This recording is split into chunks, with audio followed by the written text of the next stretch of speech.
Audio क्रमांक 3। पुस्तक का नाम विज्ञान एवं अध्यात्म का समन्वित स्वरूप। लेखक पंडित श्रीराम शर्मा आचार्य।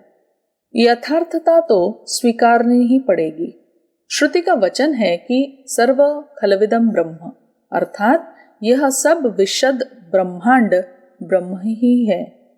विराट ब्रह्म की परिकल्पना में इस विश्व को ही ईश्वर का दृश्य स्वरूप माना गया है। अर्जुन, कौशल्या, काकभुशुंडी आदि ने ईश्वर दर्शन का आग्रह किया तो उन्हें विराट विश्व की झांकी करके ही संतोष करना पड़ा। निराकार का अपना निजी स्वरूप कोई हो ही नहीं सकता। कलेवर समेत ही उसकी झांकी होने की अपेक्षा की जाती है।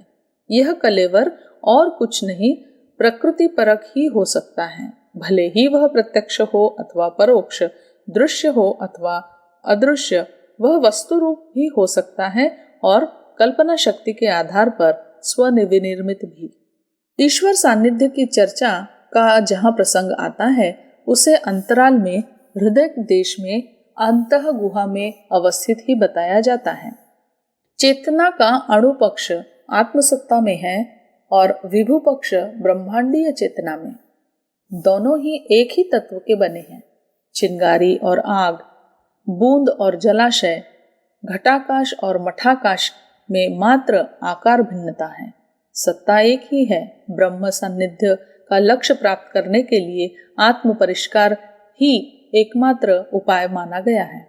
इसी के निमित्त उपासना, साधना और आराधना का त्रिविध प्रयास करना पड़ता है। योग और तप का बहुमुखी आधार इसी निमित्त जाना और किया जाता है। मैले दर्पण में अपनी छवि दिखाई नहीं पड़ती, मैले पानी में सूर्य का प्रतिबिंब नहीं चमकता। इसी प्रकार दुष्चिंतन और कुकर्मों से सड़े गले जीवन से अंतःकरण ऐसा दूषित हो जाता है कि उसमें ईश्वर सत्ता विद्यमान होते हुए भी आभास मिल नहीं पाता। इस अवरोध को दूर करने के लिए आत्मशोधन के ही प्रयास करने पड़ते हैं। अपूर्णता से उबरकर पूर्णता प्राप्त करने का यही एकमात्र मार्ग है। अध्यात्म तत्व दर्शन में इसी का प्रतिपादन है। साधना परक समस्त कर्मकांड इसी की पूर्ति के लिए विनिर्मित किए गए हैं। जो जिस अनुपात से आत्मशोधन करता जाता है उसके भवबंधन उसी मात्रा में कटते हैं। ब्रह्म सानिध्य का रसास्वादन करने का अवसर उसे उसी अनुपात में मिलता चला जाता है। जीव की ब्रह्म सानिध्य की लालसा को मृग की नाभि में कस्तूरी भरी होने पर भी उसे अन्यत्र ढूंढते फिरने की तरह प्रयत्न करना बताया गया है। तात्विक प्रतिपादन और अनुभवों का निर्धारण जीव और ब्रह्म की एकता का समर्थन है। इसे जड़ चेतन का समन्वय भी कह सकते हैं।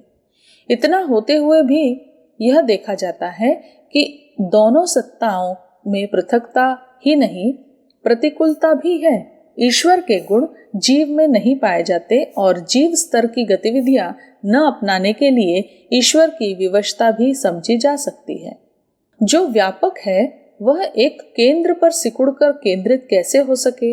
यदि वह होने का प्रयास भी करे तो सृष्टि में वह अन्यत्र कैसे उपस्थित हो सकेगा? शून्य को पूरा कौन करेगा?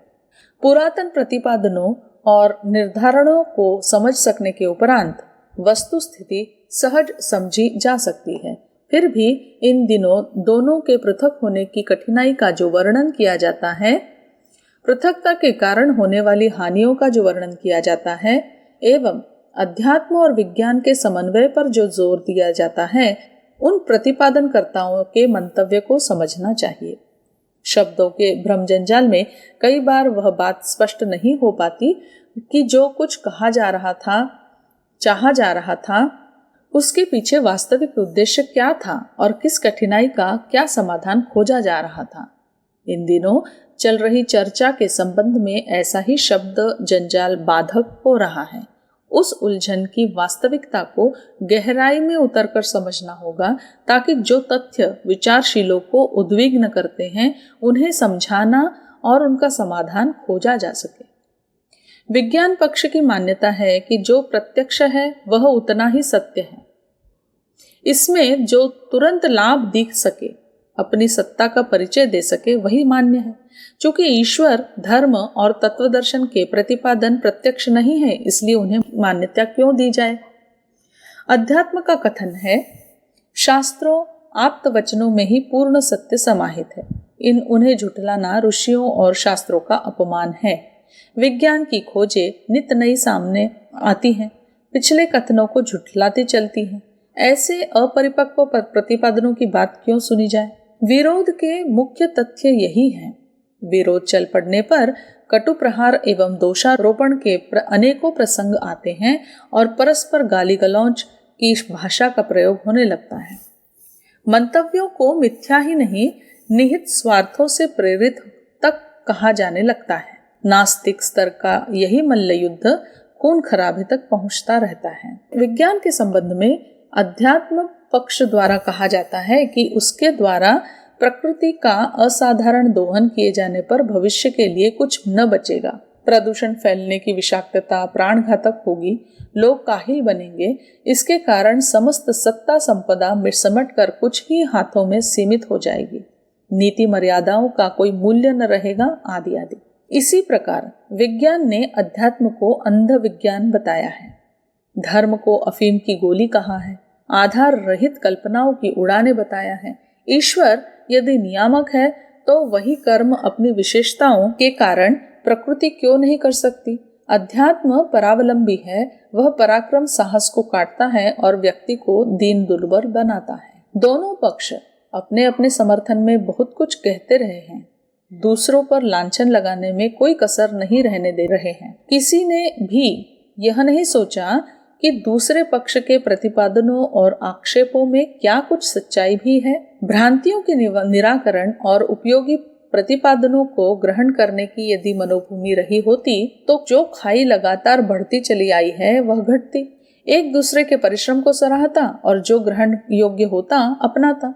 जहाँ सहमति नहीं बन पड़ रही हो उसे सुलझाने के लिए कभी उचित अवसर आने की प्रतीक्षा करता तो ऐसी स्थिति न बन पड़ती जैसी आज है। वस्तुतः दोनों ही पक्ष असाधारण शक्ति संपन्न हैं। उनके प्रतिपादनों में इतनी सच्चाई एवं उपयोगिता भी है जिसे जन साधारण को बताते हुए औचित्य अपनाने की पृष्ठभूमि तैयार की जा सके। विग्रह से शत्रुता उपजती है, आग्रह प्रतिष्ठा का प्रश्न बनता है और अहंकार इस प्रकार आड़े आता है कि तथ्यों के निरीक्षण परीक्षण की गुंजाइश तक नहीं रहती, वरन विरोध में मजा आता है, दूसरे पक्षों को नीचा दिखाने की प्रवृत्ति बढ़ती है। इस तनावपूर्ण स्थिति में एक तीसरा पक्ष उभरा है जिसे विवाद से उत्पन्न दिग्भ्रम ही कहा जा सकता है। सेनाएं परस्पर विरोधी युद्ध की साज सज्जा इसी मनस्थिति में बनाती हैं। सभी जानते हैं कि उपयोगी पक्षों का विग्रह सर्वसाधारण के लिए, संसार के लिए हानिकारक ही सिद्ध होता है। देवासुर संग्राम लंबे समय तक चलता रहा पर उससे किसको क्या मिला? दोनों ने ही हानि उठाई। इस स्थिति में किसी को भी शांति में रहने एवं प्रगति करने का अवसर न मिला। अंततः दूरदर्शी बुद्धिमत्ता उभरी, सहयोग की बात सोची गई, समुद्र मंथन की योजना बनी, लड़ झगड़ में लगने वाली शक्ति सृजन प्रयोजन में लगी। इस माहौल में निराश बैठे हुए कच्छप भगवान, वासुकी महासर्प, मंदिराचल पर्वत उस प्रयास में सहयोग के लिए कटिबद्ध हो गए। मंथन में 14 रत्न निकले। उनके माध्यम से उन दोनों पक्षों का ही नहीं, सर्वसाधारण को भी अनेक प्रकार से लाभान्वित होने का अवसर मिला। उसी घटनाक्रम का स्मरण करते हुए विचारशील वर्ग द्वारा सोचा जा रहा है कि संसार की इन दोनों सर्वोपरि कही जा सकने योग्य शक्तियों को परस्पर सामंजस्य और सहयोग का तालमेल बिठाने की स्थिति में लाया जाए, अध्यात्म और विज्ञान का समन्वय किया जाए।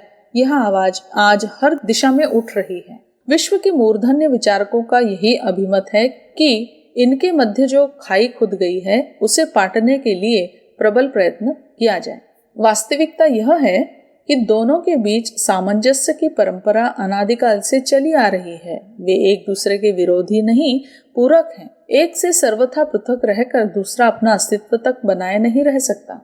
पदार्थ के बिना चेतना पंगु है और चेतना की प्रखरता के बिना पदार्थ अंधे के समतुल्य। अंधे पंगे परस्पर मिलकर ही नदी पार करने की योजना बना सकते हैं और पार जाने में सफल हो सकते हैं। यही स्थिति उपरोक्त विवाद के संबंध में भी है। पृथक रहकर तो वे अभिष्ट लाभ उठाने से वंचित ही रहेंगे और असहयोग एवं विग्रहजन्य घाटा ही उठाते रहेंगे। अब समय आ गया है कि विरोध को मैत्री में परिणत किया जाए। अध्यात्म और विज्ञान दोनों का ही एक लक्ष्य है, सत्य की खोज। यह तभी बन पड़ता है कि जब मस्तिष्क खुला रखा जाए, पिछली मान्यताओं में यदि नए तथ्य सामने आने पर परिवर्तन करने की आवश्यकता पड़े तो उसके लिए तैयार रहा जाए। शोध प्रक्रिया इसी प्रकार संपन्न होती है। अब तक दोनों पक्षों ने बहुत कुछ जाना है, पर जो जानने के लिए शेष है वह उससे भी कहीं अधिक है जो अब तक हस्तगत हो चुका है।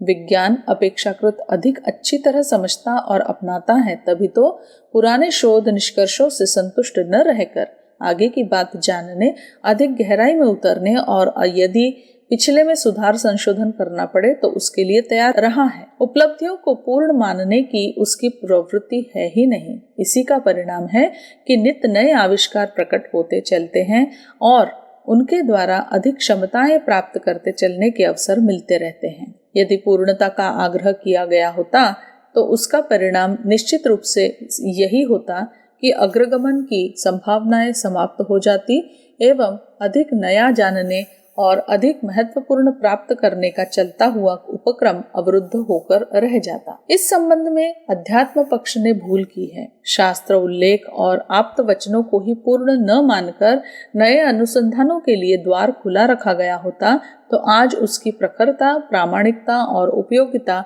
इतनी अधिक रही होती कि किसी को उंगली उठाने की चुनौती देने का अवसर ही न मिलता। उदाहरण के लिए अगणित संप्रदायों की परस्पर विरोधी असंख्य मान्यताओं को लिया जा सकता है। उन्हें सोचना चाहिए था कि सच्चाई तो एक ही हो सकती है। उसकी समग्रता को समझते हुए असहमतियों को शिथिल करते हुए किसी एक निश्चय पर क्यों न पहुंचा जाए, ताकि न मतभेदों विरोधों के लिए गुंजाइश रहे और न जन समुदायों को इस आधार पर एक दूसरे को दुराग्रही विग्रही ठहराना पड़े। यहाँ हाथी वाली कहानी आती है, जिसमें अंधों के एक समूह ने उसका स्वरूप निर्धारित करने का प्रयत्न किया था, पर हाथ में जिस अंग को वे छू सके उसी आकार का हाथी बताने की जिद करने लगे। फलतः वे किसी भी निष्कर्ष पर भी न पहुंच सके और परस्पर लड़ते भी रहे। यह स्थिति धार्मिक मान्यताओं के संबंध में भी है।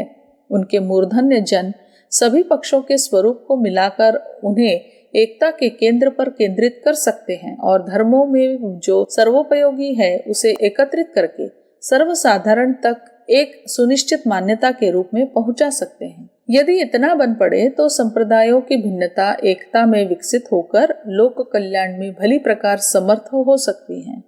विग्रहों में, भिन्नताओं में जो शक्ति खर्च होती है उसका उपयोग सदुद्देश्य के लिए बन पड़ना संभव हो सकता है। विज्ञान ने वही किया है। उसके सिद्धांत सार्वभौम हैं। सभी देश उनसे समान रूप से लाभ उठाते हैं। बिजली, रेडियो, टेलीविजन, टेलीफोन, मशीनें सभी का स्वरूप संसार भर में प्रायः एक जैसा है। सच्चाई एक होनी चाहिए। सूर्य एक है, चंद्रमा एक है, आकाश एक है।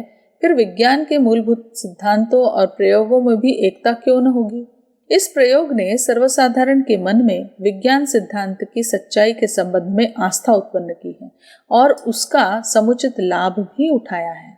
धर्म को भी प्रामाणिकता के लिए एकात्मता का सिद्धांत अपनाना होगा, तभी विग्रह और भ्रम फैलने के लांछन से मुक्ति मिल सकेगी। सभी एक न हो सके तो कम से कम सहिष्णुता, समन्वय, समभाव तो अपनाना ही चाहिए। भले ही निजी अभिरुचि के अनुरूप कोई किसी प्रकार का प्रयोग उपयोग अपनाता रहे। विज्ञान सार्वभौम, सार्वजनीन और सर्वोपयोगी है। अध्यात्म को भी इसी स्तर का बनकर अपनी महत्ता प्रतिपादित करनी चाहिए और वह स्थिति नहीं बनने देनी चाहिए जिसमें उंगली उठाने और निंदा होने की स्थिति बने। विज्ञान को, प्रत्यक्षवाद को झुठलाया नहीं जा सकता। उसकी प्रकृति और उपलब्धि का लाभ उठाया जाना चाहिए। भूतकाल के आरंभिक चरणों में भी उसने इस विश्व वसुधा की, विशेषतया मानव जाति की महती सेवा साधना की है। अब जब वह प्रौढ़ता के चरण में प्रवेश कर रहा है तो उससे और भी बड़ी आशाएं की जा सकती हैं। उसकी उपयोगिता से इनकार न करते हुए देखना इतना भर है कि जो उसने कमाया है उसका दुरुपयोग न होने पाए, वरन ऐसा सदुपयोग बने जिससे वह अध्यात्म की परोक्ष सत्ता का पूरक बन सके।